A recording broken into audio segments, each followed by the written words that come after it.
As Olumide pleaded, Tinu wasn't interested in talking. She gestured one of the thugs, and before Olumide could react, they grabbed him.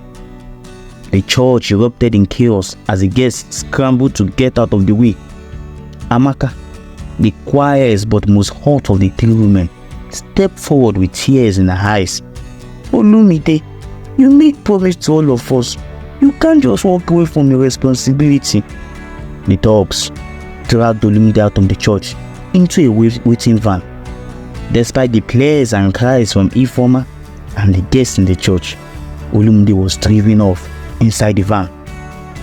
Tinu issued an ultimatum. You will marry me, Olumide. You promised me in life, and now you will give it to me, or you will regret it. The van screeched to a stop in an abandoned warehouse on the outskirts of the city. The thugs dragged Olumide inside, and Tinu stood in front of him, her eyes filled with rage and hurt. On your knees, she begged at Olumide. Olumide, weak from the manhandling, fell to the ground. The thugs surrounded him, fists clenched, ready to pounce on Olumide. You will marry me, Olumide, Tinu repeated. Right now, or I will make sure you regret it for the rest of your life. Olumide looked at Tinu, his heart heavy with regret. Tinu, I am sorry. I can't marry you. I have changed. I'm not the man I used to be. That was all it took. The thugs descended on Olumide after he said such statements, beating him mercilessly. His cries echoed through the empty warehouse. But Tinu flinched. This was the pain she had carried for years, the betrayal she had endured. After what felt like an eternity, the beating stopped. Olumide lay on the ground, bruised and broken, but still defiant. I want to marry you, Tinu, he whispered through his bloodied lips. Tinu, realizing she wouldn't get what she wanted, stormed out, leaving him in a heap. When Olumide was finally found, he was barely conscious. He was taken to the hospital after the beating. And though his body healed, his mind didn't. The trauma of that day haunted him, and slowly his life began to unravel. Olumide lost his job, his friends distanced themselves, and Ifeoma, heartbroken and unable to trust him again, left him. For months, Olumide wandered in the street of Ibadan. A shadow of his former self, his past had come back to him to claim him. He was paying the price for the choice he had made. He lost everything: his love, his sanity, and his future. But one thing remained: Olumide's faith. Despite everything, Olumide still believed that redemption was possible. He knew that the only way to find peace was to make things right. One day, Olumide gathered the courage to do what he should have done a long time ago. He stood in front of a crowded marketplace, trembling but determined. He climbed onto a small platform, and with a microphone in his hand, he began to speak. My name is Olumide, he said, his voice cracking. I have hurt many people in my life. I was selfish, and I made choices that destroyed lives. Today, I stand before you all to beg for forgiveness. He scanned the crowd and saw Tinu, Amaka, and Zainab standing at the back, watching him. Tears welled up in his eyes as he continued. I am sorry for everything I did to you, he said. I cannot take back the pain I caused, but I want you to know that I am truly sorry. While addressing the crowd, he was faced with these three women, Tinu, Amaka and Zainab, looking straight to him in his eyes. The crowd was silent, and for a moment, it felt like time stood still. Then slowly, Tinu walked towards him. She stood in front of him, her face unreadable. For a long moment, she said nothing, just staring into Olumide's eyes. But finally, she spoke. Olumide, you can't undo the past. But maybe we can all move forward. The weight of our words hit Olumide hard, and for the first time in a long time, Olumide felt a glimmer of hope. One by one, Amaka and Zainab joined Tinu, and together they walked away, leaving Olumide with a chance to rebuild his life, free from the ghost of his past. Though the ladies had walked away, the weight of Olumide's guilt remained with him. Their words, while forgiving, echoed in his mind long after they left the marketplace. He stood there watching them disappear into the crowd, realizing that forgiveness didn't wipe away the pain he had caused. It merely opened the door to a new chapter.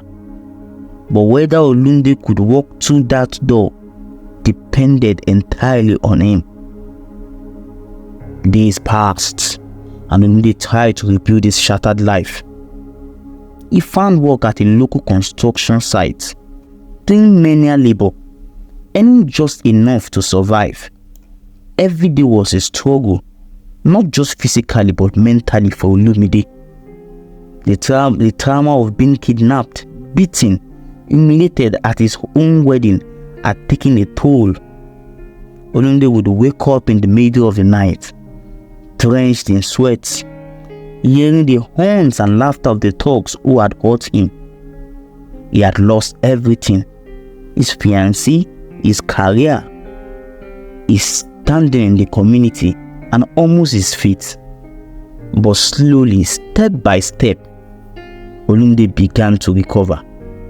It wasn't an easy journey. Sometimes he wanted to give up, to let the street reclaim him once again, but something within him kept pushing him forward. His newfound faith and the small fragile hope that redemption was still possible. One Sunday morning, Olumide returned to the church where he had once sought salvation. He had avoided it since the incident of his wedding, fearing the judgmental stares of the congregation. But that day, Olumide developed courage. Something in him told him it was time to face the community once again. When he entered the church, the service had already started, but the pastor noticed him immediately. "Olumide, my son," the pastor said, pausing the sermon. "Come forward." There was no judgment in the pastor's voice, only compassion.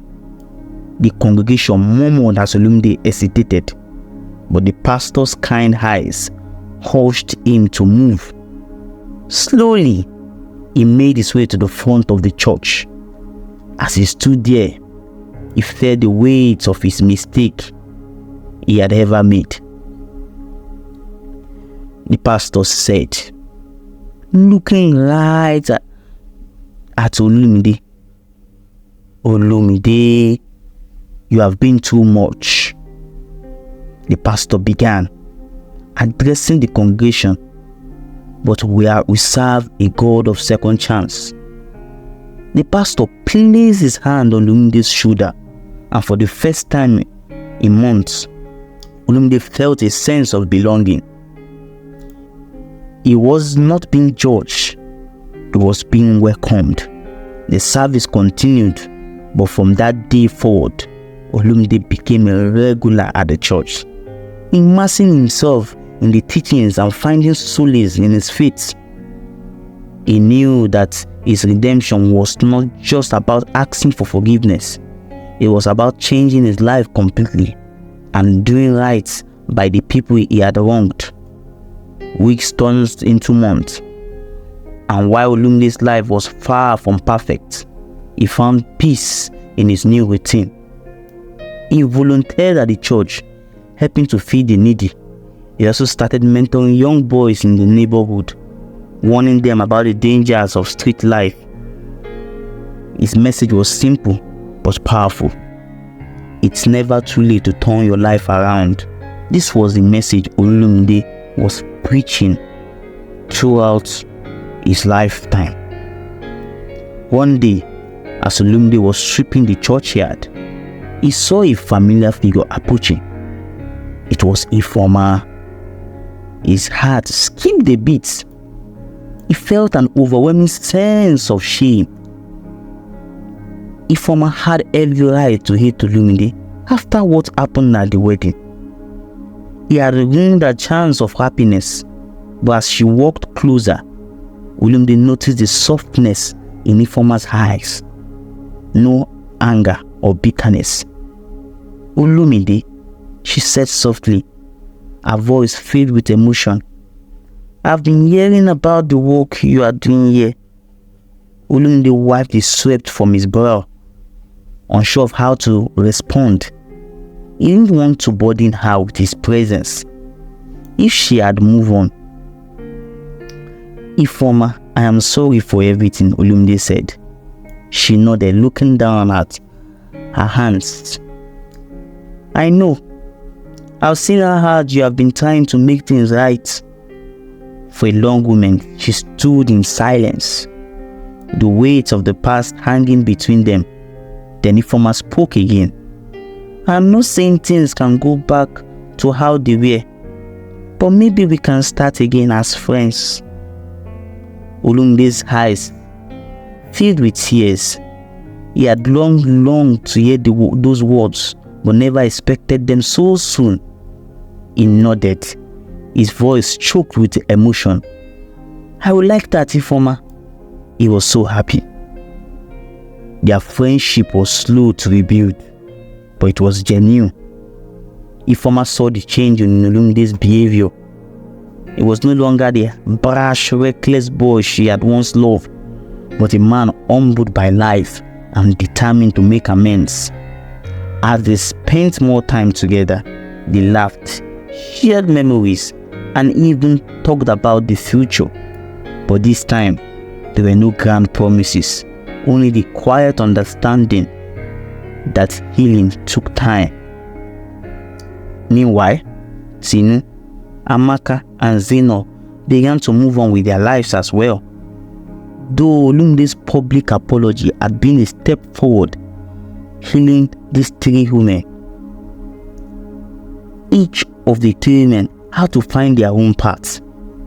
Tinu, the one who had hurt Olumide the most, slowly came to terms with her pain. She found support in her family and eventually sought therapy to help her deal with the emotional scars Olumide had left behind. Amaka, who had always been the quietest, enrolled in a nursing program and focused on providing a better future for her child. Zainab, the most resilient, opened a small business selling fabrics and built a life of independence. Despite the deep wounds, each of the children find a way to forgive Olumide in their own terms. Forgiveness didn't mean forgetting, but it allowed them to release the anger and resentment they had consumed. As for Olumide, his life continued to take a new shape. His work at the church grew, and he became a source of inspiration for others, trying to escape the clutches of their past. He remained single, focusing on his spiritual growth and the community around him. While Olumide and Ifeoma remained close, their relationship didn't revert to romance. Instead, it evolved into a deep friendship built on respect, understanding, and shared faith. in the end. Olumide's journey was not about erasing the mistake of his past, but learning to live with them and transform the pain he had caused into something redemptive. Olumide's story became a testament to the power of forgiveness, not just from others, but from himself. Life had not turned out the way he had once envisioned, but in the quiet moment of reflection, Olumide realized it was exactly where he needed to be. And so, the boy who once lived recklessly and left destruction became a man who sought peace, redemption, and purpose. In Olumide's humility, he found life far more meaningful than the one he had chased in his youth. And though the scars of his past remained, they no longer defined him. They became the lesson that shaped Olumide's life into the man he was meant to be. We've come to the end of this story. Please subscribe to my YouTube channel for more interesting and beautiful stories like this. Thanks for your time.